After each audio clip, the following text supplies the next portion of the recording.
a nostalgia critic. I remembered so you don't have to. And welcome to a new segment I like to call What You Never Knew.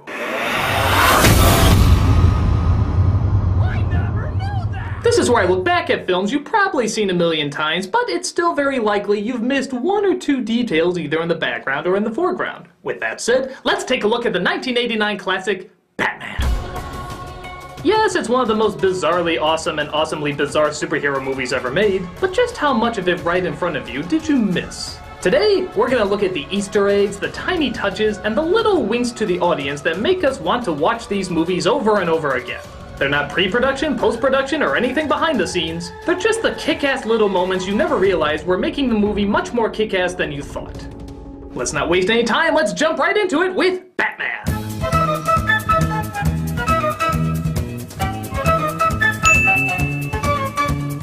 The editorial cartoonist mocked Alexander Knox for his story about Batman. But did you ever notice who that artist was? None other than a young version of the Batman creator himself, Bob Kane. That's right, Knox actually calls Bob Kane a dick. What a dick. That takes balls. A lot of people remember Vicky Vale taking pictures while Batman saves the day. This results in constant flashes during the fight sequence. But did you notice that Burton liked this effect so much that he actually uses it again in the opening fight sequence?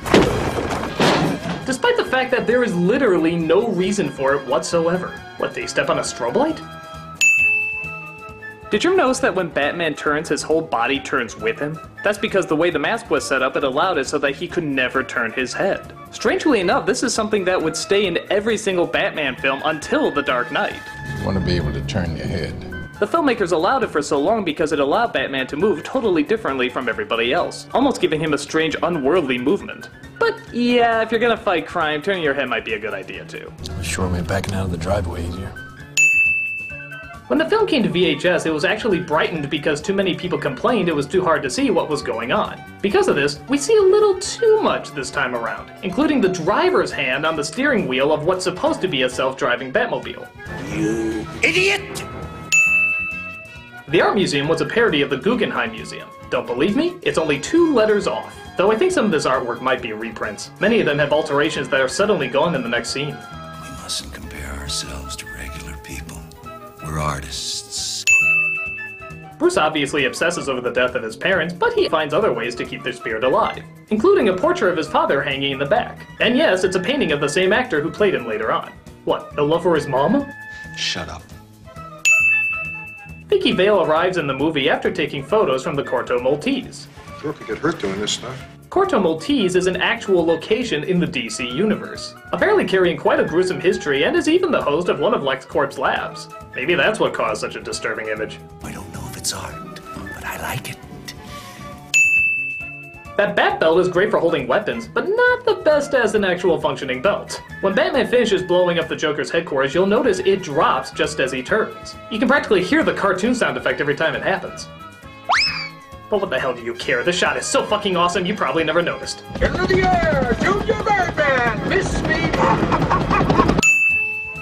Most of us remember this intro of Billy D. Williams as Harvey Dent, a man who would go on to get his face splashed with acid, transforming him into a disfigured Tommy Lee Jones. But many don't notice that this is also hinting that Bruce Wayne is often away doing his crime-fighting job. Clearly, this is where he would have sat if he wasn't kicking ass. But hey, at least his money is going to a good cause. It's driving us insane! Well, for now. I love that. After it's revealed that the Joker has poisoned many of Gotham's beauty products, you'll notice that the newscasters stop wearing makeup and hairspray. Either that or the Joker's TV finally upgrade to HD. Joker says he needs transportation for 2 in 10 minutes. Gotham City Cathedral, transportation 2. Right away, sir? 5 minutes. 5 minutes.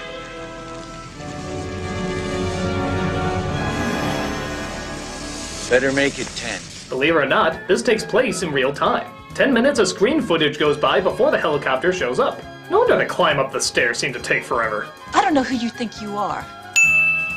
Why the hell did he take that helicopter anyway? Wouldn't it make more sense if he just got in the car and drove away? Or was a giant flying machine with his face on it much more inconspicuous? Sir, what do we do? Why not follow the only helicopter in the sky with the Joker's face on it and see where it goes? Nah, that would make as much sense as stopping the Joker during the parade.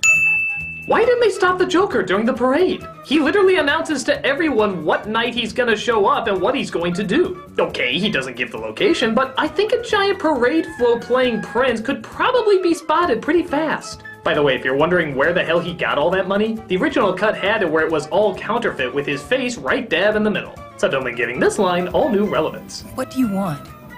My face on the $1 bill. Hey, way to give an idea for killing hundreds, Vicky Vale. Bitch.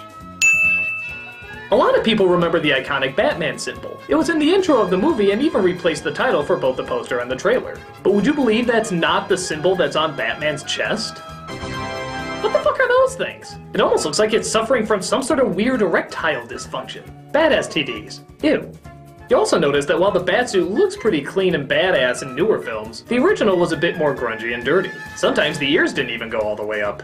Heck, just look at the belt! Well, we covered that.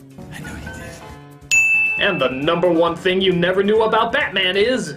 Bruce Wayne remembers a young Jack Napier being his parents' killer when he freezes on a picture of it. But if he literally just moved a few papers to the left, he would have noticed that his mugshot was staring him right in the face the whole time. Yep, they called the actor who played young Jack back in just so they could put in this awesome little detail. It goes by so fast you'd miss it almost as quickly as Bruce did, adding to the tragedy of the events, but also the certainty that Bruce's memory didn't deceive him.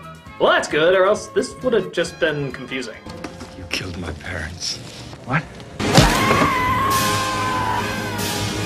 Are there any more that you noticed? Are there any other little details worth speaking about? Well, bring them up in the comments below and keep talking about a movie that's definitely worth talking about. I'm the Nostalgia Critic guy, remember it, so you don't have to. And I'm Batman.